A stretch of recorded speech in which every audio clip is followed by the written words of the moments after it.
Welcome to double five TV news.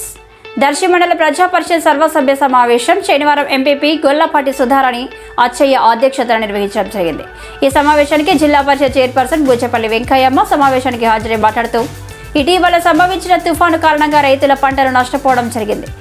అధికారులు వెంటనే పంట నష్టం అంచనా తయారు చేసి రైతులకు నష్టపరిహారం అందేలా చర్యలు చేపట్టాలని జిల్లా పరిషత్ చైర్మన్ బూచపల్లి వెంకయ్యమ్మ కోరారు. కార్యక్రమంలో MPDO Hanumantharao, vice MPP Somadurgareddy, Korivichinna Musalayya, ఎంపీడీఓలు, సర్పంచ్లు, వ్యవసాయ శాఖ అధికారులు తదితరులు పాల్గొన్నారు.